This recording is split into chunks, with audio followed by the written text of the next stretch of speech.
Voilà, donc on va commencer par la première fonction de référence au programme de ce chapitre, la fonction star, celle que vous allez sûrement utiliser le plus souvent tout au long de votre scolarité mathématique, c'est la fonction carré.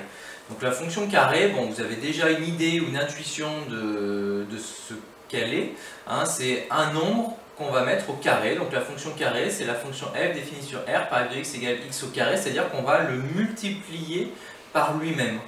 Hein, donc c'est relativement simple. Avantage de la fonction carré, elle est définie pour l'ensemble des nombres réels, c'est-à-dire que tous les nombres que vous connaissez actuellement, vous pouvez les mettre au carré, vous pouvez les multiplier par eux-mêmes, il n'y a pas de problème de domaine de définition. J'en profite peut-être pour faire un petit rappel sur les ensembles de nombres, rappel qui ne sera pas inutile. Le plus petit ensemble de nombres que vous connaissez, c'est les entiers naturels, 0, 1, 2, 3, 4, qui sont inclus eux-mêmes dans les entiers relatifs, donc on rajoute les négatifs, moins 2, moins 3, moins 4, moins 5, etc. Eux-mêmes inclus dans les nombres décimaux. Donc les nombres décimaux, a priori, c'est des nombres qu'on peut diviser par des puissances de 10. Dit de façon moins classe, c'est des nombres à virgule qui se terminent, qui sont eux-mêmes inclus dans les nombres rationnels, les quotients d'entiers. Exemple, 1 tiers, 1 sixième, 2 sixièmes, ce qui fait 1 tiers, 2 neuvièmes, etc.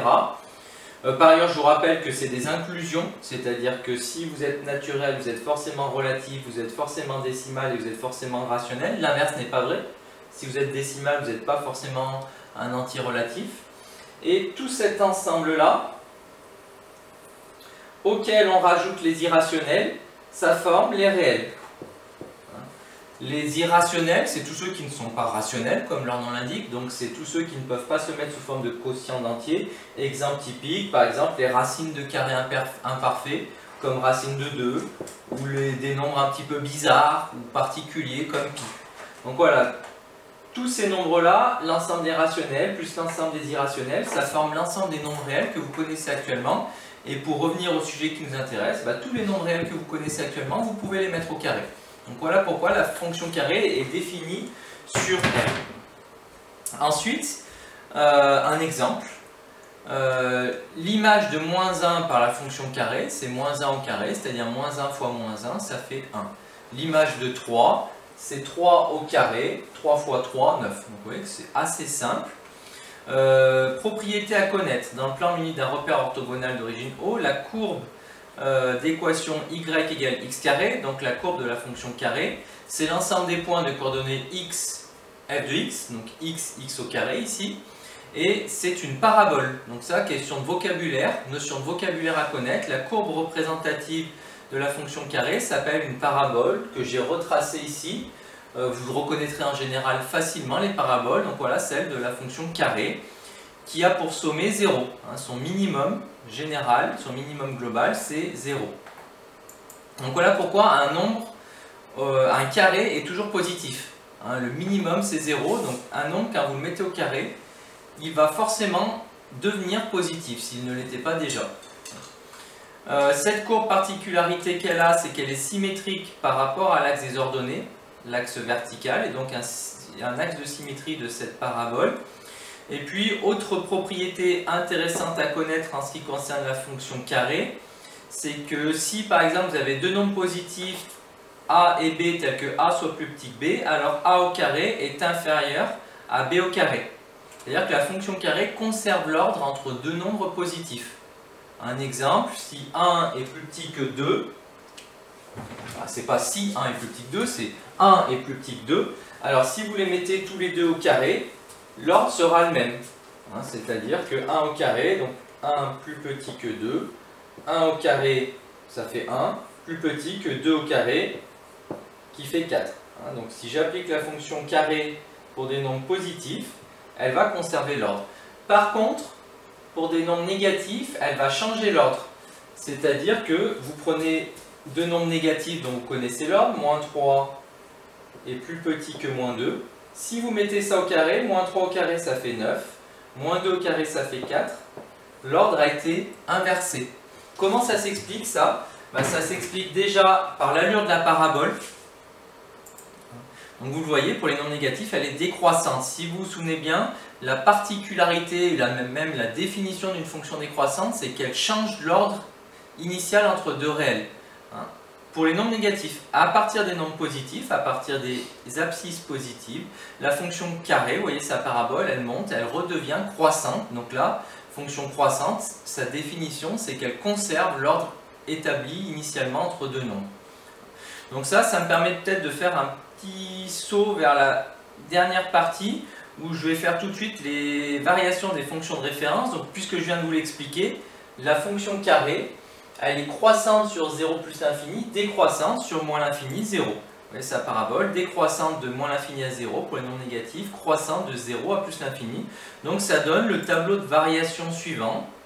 Son tableau de variation, donc défini de moins l'infini à plus l'infini sur R, décroissante, donc flèche qui descend de moins l'infini à 0. En 0, elle vaut 0, c'est son minimum, qui atteint x égale 0. Et ensuite, de 0 à plus l'infini, elle est croissante. Donc ça nous permet par exemple de comparer des images. Si vous notez f, la fonction carré, si je compare les images de 3 et de pi, alors 3 est entre 0 et pi, c'est surtout 3 plus petit que pi, ces deux nombres étant positifs. Vu que pour les nombres positifs, la fonction carré est croissante, elle garde l'ordre.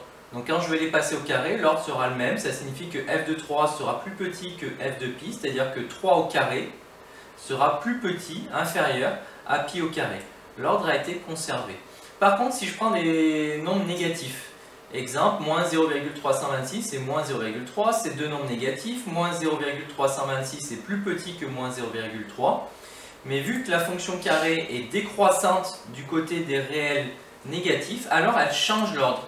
Donc quand je vais l'appliquer, f de moins 0,326 va devenir supérieur à f de moins 0,3. C'est-à-dire que moins 0,326 au carré est supérieur à moins 0,3 au carré. Donc voilà, à connaître en ce qui concerne ces variations. Et je reviens sur la dernière partie, les propriétés un peu compliquées de la fonction carré, c'est résoudre des équations et des inéquations. Si vous voulez par exemple résoudre l'équation x au carré égale c, on va voir qu'il y a trois cas possibles. Déjà, premier cas, si vous avez affaire à un c négatif. Si vous voulez par exemple résoudre x au carré égale moins 68. Il n'y a pas de solution. Pourquoi il n'y a pas de solution? Parce que je vous l'ai expliqué tout à l'heure, un carré renvoie toujours une image positive. Donc si vous cherchez un carré égal à un nombre négatif, c'est impossible. Donc vous mettez S égale ensemble vide. Cette équation n'aura pas de solution. Une équation du type x au carré égale un nombre négatif n'a pas de solution réelle. Donc pour l'instant, avec les nombres réels qui sont à notre disposition, on ne sait pas résoudre, on ne sait pas trouver de solution à ce type d'équation. Donc ça, premier cas, le cas qui nous avantage parce qu'on n'a rien à faire si ce n'est de dire il n'y a pas de solution. Deuxième possibilité, si vous avez à résoudre x au carré égale 0. Le seul nombre dont le carré vaut 0, c'est 0. Ça donne comme seule solution x égale 0. Donc là encore, pas de difficulté majeure. Si je vous dis qu'il n'y a pas de difficulté majeure jusque-là, c'est qu'il y en a une après. Si vous avez à résoudre, par exemple, x au carré égale 9. Là, ça se complique un petit peu. Pourquoi? Parce que, erreur classique, il y a deux solutions. Et vous allez quasi systématiquement en oublier une. Donc en général, vous allez me dire x égale, j'applique la racine carrée. Pour enlever le carré, j'applique la racine carrée, bon, qu'on étudiera tout à l'heure. Ça me fait x égale racine de 9, c'est-à-dire x égale 3. Sauf que ça, c'est une solution sur deux. Parce qu'en fait, il y a deux nombres dont le carré vaut 9. 3, effectivement, son carré c'est 9, mais il y en a un deuxième, c'est moins 3. Donc le deuxième, je dois le déterminer en faisant moins racine de 9. Et donc l'erreur classique de seconde, là j'ai pas besoin de voir vos têtes pour imaginer que vous seriez un petit peu perdu ou un petit peu perplexe, c'est d'avoir tendance à oublier cette deuxième solution négative. Donc faites attention, vous êtes averti là-dessus. Un carré x au carré égale un nombre réel positif amène à trouver deux solutions. Une solution positive, une solution négative. Regardez sur la courbe, si je cherche les carrés qui valent 9, il y a deux solutions. Hop, une négative ici et une positive. Vous voyez, là j'ai tracé la droite d'équation y égale 9, je dois trouver deux solutions. Donc soyez vigilants sur ça. Donc c'est ce qu'explique cette partie-là. Si je dois résoudre x au carré égale c, si c est positif, il y a deux solutions, moins racine de c, racine de c. Ici, x au carré égale 9, deux solutions, moins racine de 9 et racine de 9, donc moins 3 et 3. Si c égale 0, une solution c'est 0, et puis je vous l'ai expliqué, si c est négatif, pas de solution réelle. Maintenant, dernier point, et point le plus compliqué, résoudre des inéquations. Si vous voulez résoudre l'inéquation du type, par exemple, x au carré inférieur à 25. Là aussi, l'erreur classique que vous allez avoir tendance à faire, c'est de me dire x du coup inférieur à 5. Sauf que ça ne marche pas. Contre-exemple, moins 10, c'est bien plus petit que 5. Pourtant, si je mets moins 10 au carré, ça fait 100, qui n'est pas plus petit que 25. Donc le piège, pour essayer de le comprendre, on va étudier la parabole de la fonction carré. Donc je vais lui faire tracer la droite d'équation y égale 25. Donc je vais changer l'échelle pour que vous puissiez bien visualiser ça. Voilà, elle est apparue ici. Et donc je cherche à ce que x carré soit inférieur à 25. Donc je cherche toutes les parties de ma parabole qui sont en dessous de ma droite y égale 25. Vous voyez que c'est cette partie-là. Et cette partie-là, elle a un point de départ. Le point de départ, c'est le nombre dont le carré vaut 25. Le nombre négatif dont le carré vaut 25. Le nombre négatif dont le carré vaut 25, c'est moins racine de 25, moins 5. Donc en fait, l'ensemble des solutions de cette inéquation, c'est tous les nombres qui sont compris entre moins 5 et 5. Donc c'est moins 5, inférieur à x, inférieur à 5. Sous forme d'intervalle, ça se noterait x appartient à l'intervalle qui va de moins 5 à 5. Donc voilà pour ce type d'inéquation. Voilà, vu que c'est un petit peu délicat, je vous propose de faire un deuxième exemple. Ça vous permettra peut-être de mieux comprendre. Si je veux résoudre, on va repartir sur ce qu'on a vu tout à l'heure, x au carré inférieur ou égal à 9. Donc l'erreur à ne pas faire, c'est de me dire x inférieur ou égal à racine de 9 qui est 3. Parce qu'il ne faut pas oublier que x va être encadré. Regardez ici, j'ai tracé la droite d'équation y égale 9. Je cherche à quel moment mon carré est en dessous de 9, donc les parties de ma parabole qui sont en dessous. C'est cette partie-là de ma parabole qui est en dessous de 9. Donc elle est délimitée par moins 3, le nombre négatif dont le carré est 9, et 3. Donc c'est x compris entre moins 3 et 3. Donc sous forme d'intervalle, ça signifie x appartient à l'intervalle qui va de moins 3 à 3. Alors cette fois-ci, vous avez peut-être remarqué, moins 3 et 3 sont inclus parce que je n'ai pas fait une inégalité stricte. Je vous ai demandé de résoudre x au carré inférieur ou égal à 9. Donc là, cette fois-ci, je dois inclure les bornes de mon intervalle. On termine avec les inégalités peut-être encore un peu plus compliquées que ça. Si je vous demande de résoudre x au carré supérieur ou égal à 49. Là encore, l'erreur et le piège classique, ce serait de dire bah, ça fait x supérieur ou égal à 7. C'est pas faux, mais c'est incomplet. Parce que là, il vous manque la moitié des solutions. Encore une fois, aidons-nous du graphique et de la parabole représentative de x au carré pour essayer de bien comprendre. Donc là, je demande à tracer y égale 49. J'adapte mon échelle pour que vous puissiez bien voir. Et cette fois-ci, vu que je cherche à résoudre x au carré supérieur à 49, je cherche les parties de ma parabole qui sont au-dessus de ma droite d'équation y égale 49. Il y en a deux, c'est en deux parties. Vous voyez, il y a cette partie-là de la parabole et il y a cette partie-là de la parabole. Donc la première ici, elle commence à moins l'infini. Hein, la parabole là, va monter indéfiniment, donc ça commence au niveau des x à moins l'infini. Et ça s'arrête au nombre négatif dont le carré vaut 49. Le nombre négatif dont le carré vaut 49, c'est moins racine de 49, c'est-à-dire moins 7.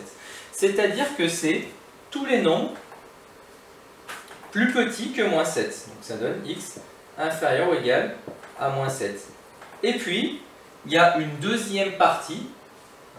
La deuxième partie, elle commence ici et elle va jusqu'à plus l'infini, donc c'est tous les nombres plus grands que le nombre positif dans le carré 49 qui est 7, donc où x supérieur ou égal à 7.